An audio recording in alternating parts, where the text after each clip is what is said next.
Ada dalam hadirat-Mu ku menyembah.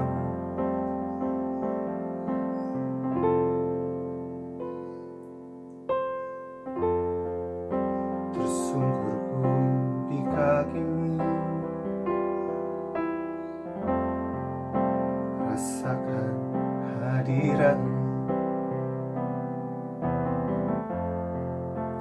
Takkan ku melepaskan-Mu, Kau cahaya bagiku. Mengiring-Mu seumur hidupku, masuk dalam rencana-Mu Bapa. Pikiranku, kehendakku, ku serahkan padamu. Harapanku hanya di dalam-Mu. Ku kan teguh bersama-Mu Tuhan. Jadikanku bejana-Mu untuk memuliakan-Mu. Mengiring-Mu seumur hidupku, masuk dalam rencana-Mu Bapa. Pikiranku, kehendakku, ku serahkan padamu. Harapanku hanya di dalam-Mu. Ku kan teguh bersama-Mu Tuhan. Jadikanku bejana-Mu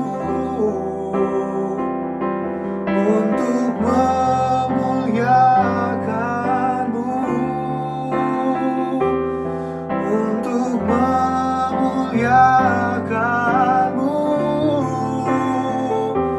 Untuk memuliakan-Mu. Kami mau memuliakan-Mu Tuhan. Haleluya Yesus.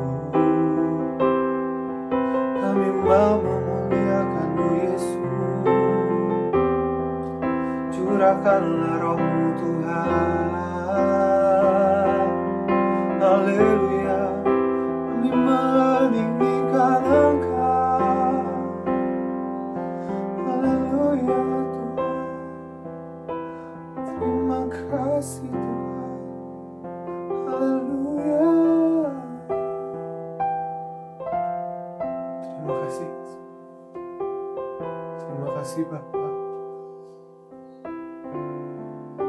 Bapa, kami bersyukur untuk pagi hari ini. Kami percaya Tuhan hadir dalam keluarga kami. Tuhan memulihkan, Tuhan melawat kami semua. Kiranya segala pujian, penyembahan kami menyukakan hati-Mu Tuhan. Mari Bapa, kami membuka hati untuk kebenaran firman-Mu yang akan disampaikan oleh hamba-Mu Bapak Pendeta Heru Cahyono. Kiranya Tuhan yang menjamah hati kami, membawa perubahan, memberikan kepada kami satu kehidupan yang diperbaharui di dalam Engkau. Bekerjalah Roh Kudus, lawat kami semua, dan pakai hamba-Mu untuk menjadi saluran yang bersih, yang penuh dengan kuasa Allah. Di dalam nama Tuhan Yesus, kami menyambut firman-Mu dengan sukacita. Haleluya. Amin. Saya persilakan hambanya untuk menyampaikan kebenaran firman Tuhan. Shalom, Bapak Ibu, Saudara sekalian, puji Tuhan kita bisa berjumpa kembali pada saat ini. Kita patut bersyukur kepada Tuhan, kita boleh ada sebagaimana kita ada saat ini. Ibu, Bapak, Saudara sekalian, beberapa waktu yang lalu di dunia media sosial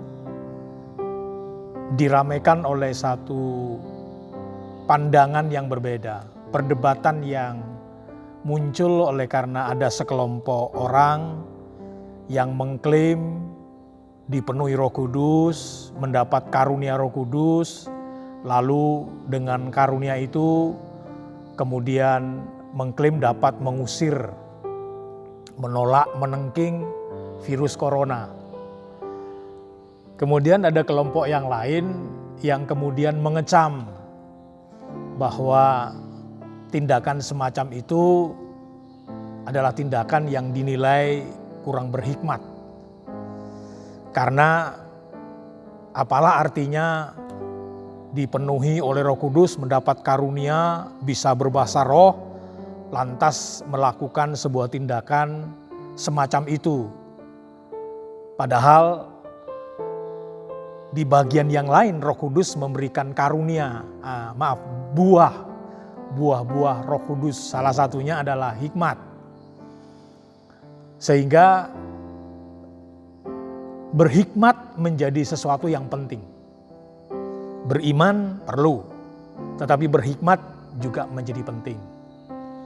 Perdebatan ini tentu tidak ada ujungnya karena masing-masing merasa memiliki pandangan yang berbeda satu dengan yang lainnya. Bapak Ibu Saudara sekalian, perdebatan semacam ini bukan hal yang baru sebenarnya. Di masa Rasul Paulus di Korintus, di kitab Korintus, hal yang sama juga terjadi.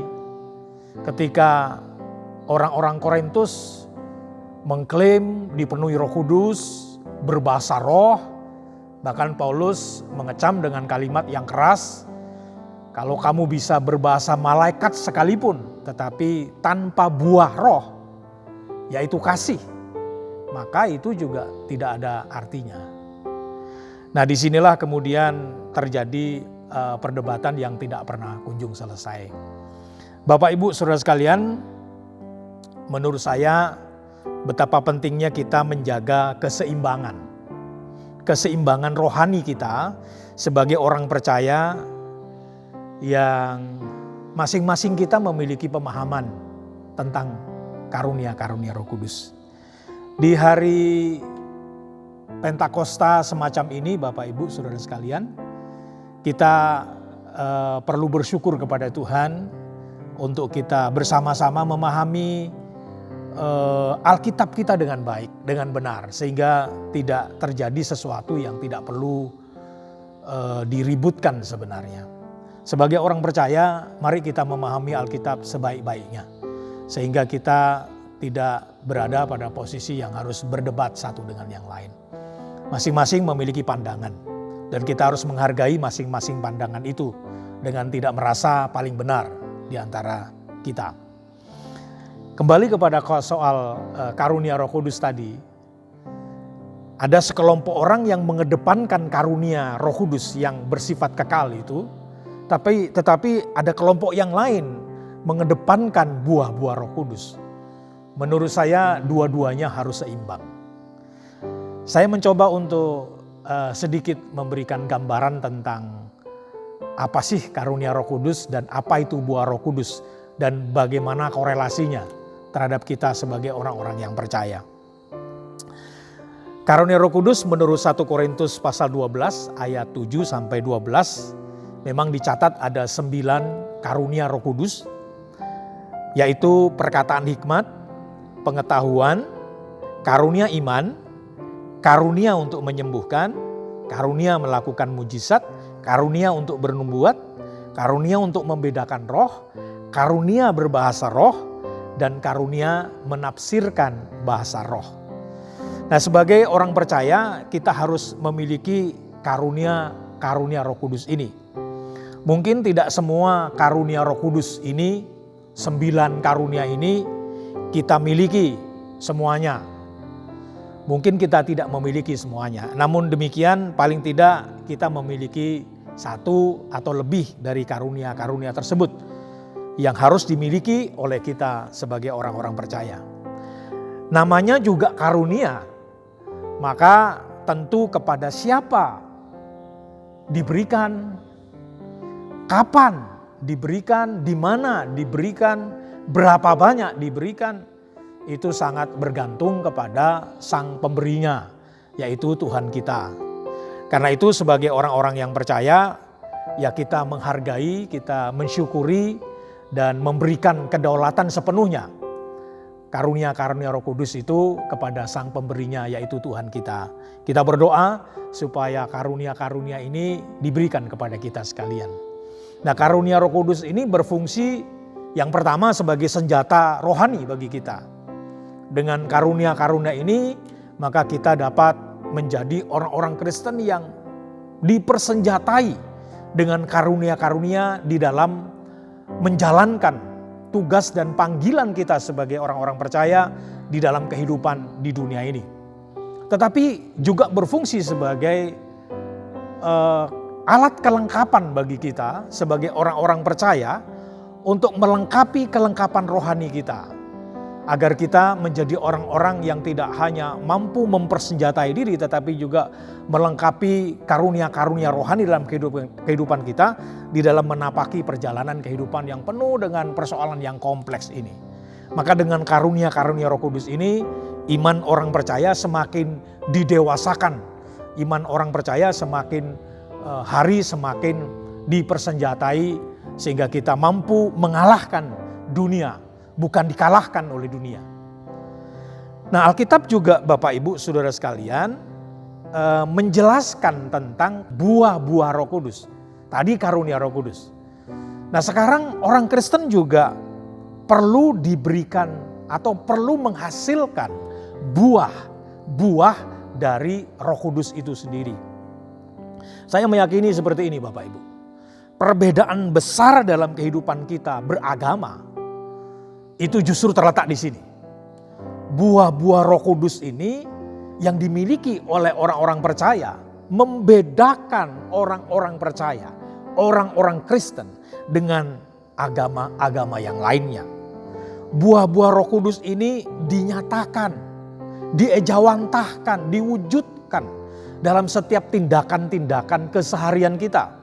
Sehingga melalui karunia Roh Kudus, buah-buah Roh Kudus ini di dalam Galatia pasal 5 ayat 22 sampai 24 yang dimaksud dengan buah-buah Roh Kudus itu adalah kasih, sukacita, damai sejahtera, kesabaran, kemurahan, kebaikan, kesetiaan, kelemah lembutan, penguasaan diri. Nah, tidak ada hukum yang menentang hal-hal itu. Demikian Alkitab berkata. Maka buah-buah Roh Kudus ini harus mewarnai kehidupan orang-orang percaya. Ibu Bapak kalau mengkaji etimologi ya dari narasi ini Bapak Ibu, kata buah Roh Kudus di sini bukan buah-buah Roh Kudus. Jadi bukan hanya satu buah, jadi tidak 9. Karena ini bukan jamak, tapi ini tunggal. Dengan demikian maka kalau ada orang berkata saya hanya mempunyai buah ini tetapi tidak mempunyai buah yang itu, ini tidak mungkin. Saya hanya memiliki kasih, lantas kita berkata saya tidak memiliki kesabaran, kemurahan, kebaikan, itu tidak mungkin Bapak Ibu. Jadi orang Kristen, orang percaya harus memiliki buah Roh Kudus ini. Dan itu harus mewarnai perilaku hidup kita, karakter kita. Jadi anak Tuhan, orang-orang percaya, Anda dan saya, jemaat yang diberkati Tuhan. Kita tidak mungkin berkata saya 8/9 anak Tuhan. Lantas 1/9 anak iblis begitu. Tidak mungkin. Maka kita adalah orang yang betul-betul harus mengejawantahkan diri kita dalam perilaku dan karakter Kristus yang ditunjukkan oleh buah-buah Roh Kudus. Nah, jika demikian Bapak Ibu, betapa pentingnya kita menjaga keseimbangan ini antara karunia-karunia Roh Kudus yang dianugerahkan kepada kita sekalian. Mungkin kita diberikan karunia berbahasa roh. Tapi tidak karena kemudian Anda dan saya diberikan karunia yang bersifat kekal ini dalam hidup ini berbahasa roh, lantas kita menjadi orang-orang yang sudah mengklaim paling rohani di antara yang lain. Lantas di mana-mana kita berbahasa roh. Lantas kita dengan arogan dan sombong kita bisa mengusir bahkan virus corona dengan bahasa roh. Saya rasa tidak demikian. Karena sebagai orang-orang percaya, Anda dan saya juga perlu buah Roh Kudus. Salah satunya adalah hikmat. Saya ulang, beriman itu perlu. Mendapat karunia itu penting. Tetapi berhikmat itu juga penting dalam hidup ini. Sehingga antara beriman dan berhikmat berjalan seiring. Kita menjadi orang-orang yang membangun keseimbangan rohani yang baik. Nah, karena itu Bapak Ibu yang dikasihi oleh Tuhan, lantas apa yang perlu kita kerjakan dalam hidup ini? Setelah kita melihat ada dua karunia Roh Kudus dan buah Roh Kudus ini dianugerahkan kepada kita, apa yang perlu kita lakukan? Saya berkata kepada kita sekalian hari ini, mari Bapak Ibu kita minta kepenuhan Roh Kudus dalam kehidupan kita. Mari kita minta belas kasih Tuhan agar Tuhan memberikan Roh Kudus dalam kehidupan kita. Karya Roh Kudus memberikan kepada kita kepastian di tengah ketidakpastian. Izinkan saya bercerita sedikit tentang murid-murid Tuhan yang diberikan karunia Roh Kudus ini. Sehingga mereka tampil sebagai orang-orang yang menang dalam hidupnya. Yang berada dalam kepastian di tengah-tengah ketidakpastian.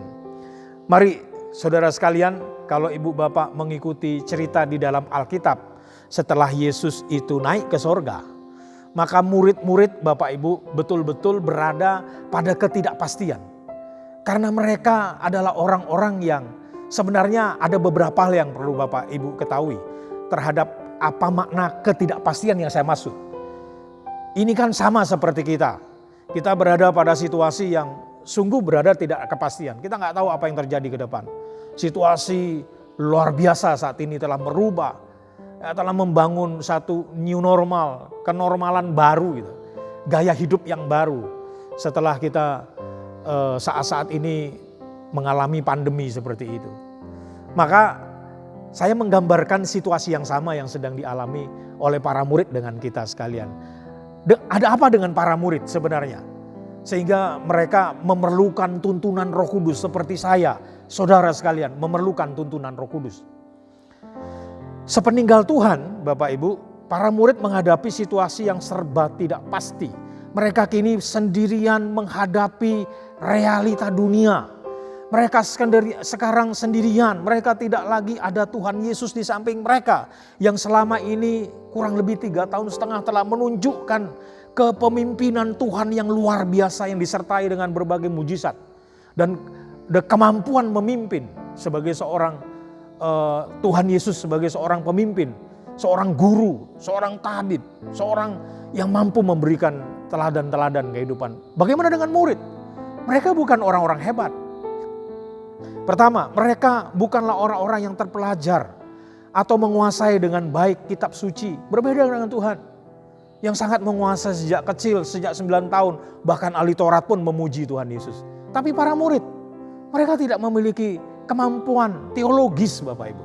Mereka orang-orang biasa. Orang-orang yang tidak terpelajar. Para nelayan. Orang-orang yang mereka betul-betul tidak memiliki sesuatu yang dibanggakan. Jadi ini semakin memperjelas ketidakpastian itu. Yang berikut, para murid juga bukan orang-orang yang memiliki kekuatan sosial ekonomi.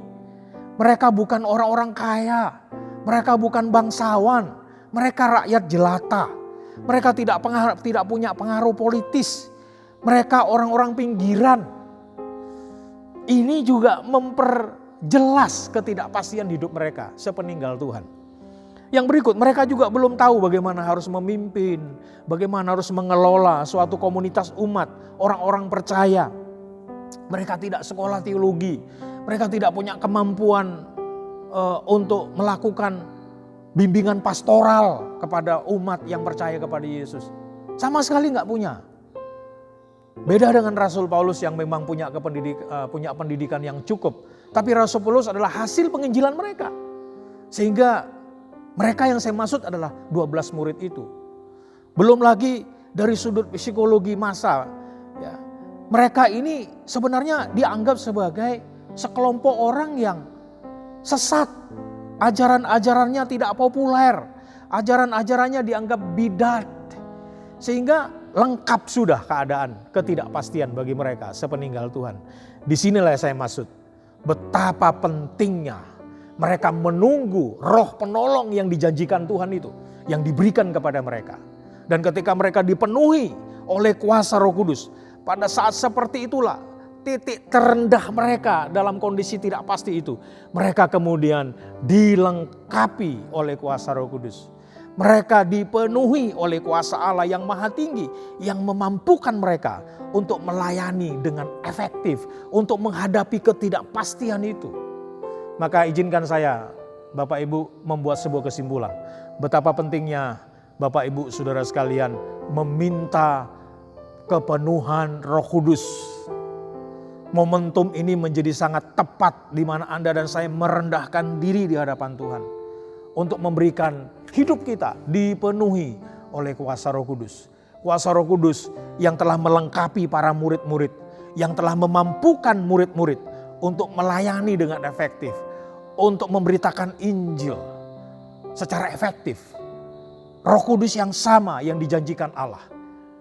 Roh penolong yang sama yang dijanjikan Tuhan Yesus. Diberikan kepada kita agar saudara dan saya bisa mampu melewati masa-masa sulit kehidupan kita. Saya berdoa biarlah Tuhan menolong ibu bapak saudara sekalian.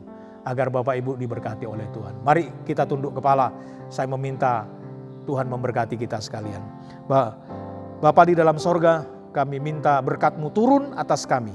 Semua jemaat yang mendengar siaran ini, yang menonton siaran ini, biar kami dipenuhi oleh kuasa Roh Kudus, agar kami dimampukan Allah menjalani kehidupan secara efektif, maksimal, hidup berkemenangan oleh tuntunan Tuhan di dalam kuasa Roh Kudus. Kami bersyukur dan berdoa. Bapak, kami juga berdoa bagi setiap keluarga jemaat-Mu Tuhan. Kiranya Tuhan terus melawat, yang sakit disembuhkan, yang lemah dikuatkan, yang berbeban berat diberikan kelegaan, yang terikat mendapatkan kelepasan yang baru. Bahkan Tuhan yang memulihkan hubungan keluarga, hati bapak-bapak kembali pada anak-anaknya, demikian pula sebaliknya. Dan Tuhan yang akan memulihkan sehingga kebenaran, kuasa Allah, karakter Kristus sungguh nyata dalam setiap keluarga jemaat-Mu. Kami percaya Tuhan yang memeliharakan apa yang dibutuhkannya, Tuhan yang penuhi, bahkan makanan, minuman, pakaian Tuhan yang peliharakan semuanya. Kami menyerahkan Gereja Betel Indonesia dalam tangan Tuhan. Ketua BPH kami, Bapak Pendeta Rubin Adi Abraham bersama dengan seluruh staf, bahkan keluarga, bahkan MP, MPL, ketua-ketua BPD dimanapun berada. Satukan hati kami untuk menjadi berkat, menjadi teladan, dan kami boleh membawa pemulihan, bahkan penuaian besar atas Indonesia. Kami menyerahkan pemerintahan Kota Bogor dalam tangan Tuhan, wali kota kami, bupati kami. Berikan hikmat-Mu Tuhan sehingga dapat membawa pemulihan demi pemulihan bagi kota kami, sehingga Bogor boleh menjadi kota shalom, kota yang penuh dengan otoritas, damai dan sejahtera yang dari Tuhan. Menyerahkan Bapak Presiden kami, Bapak Jokowi dalam tangan Tuhan bersama dengan Wakil Presiden, bersama dengan seluruh jajarannya. Berikan kesehatan, roh yang takut akan Allah, hikmat yang dari Tuhan sehingga bisa membawa pemulihan bagi bangsa ini. Bawa Indonesia kepada pemulihan untuk mengatasi pandemi ini Tuhan. Dan bawa kami untuk mengalami pemulihan secara ekonomi juga. Sehingga Indonesia boleh kembali membangun, kembali lagi memuliakan Engkau Tuhan. Lawat Indonesia, curahkan hujan keselamatan, pertobatan. Sehingga kerajaan Allah sungguh ada di bumi Indonesia. Kemuliaan Allah dinyatakan. Terima kasih Bapak. Kami siap untuk menerima berkat-Mu. Mari angkat kedua tangan kita, arahkan hati kepada Tuhan. Terimalah berkat, anugerah kasih dari Allah Bapa, cinta kasih dari Tuhan Yesus Kristus, penyertaan, kuasa kemenangan, sukacita dari Roh Kudus, memenuhi engkau mulai saat ini sampai selamanya. Apa yang kau butuhkan Tuhan cukupkan dengan berlimpah. Bahkan apa yang kau kerjakan, kau akan berhasil dan beruntung dalam segala hal. Kau dan seluruh isi rumah tanggamu diselamatkan dan memuliakan Allah. Terimalah semua berkat ini dan jadilah berkat. Di dalam nama Tuhan Yesus kita yang percaya dan menerima berkat bersama-sama berkata, amin. Tuhan Yesus memberkati saudara semua.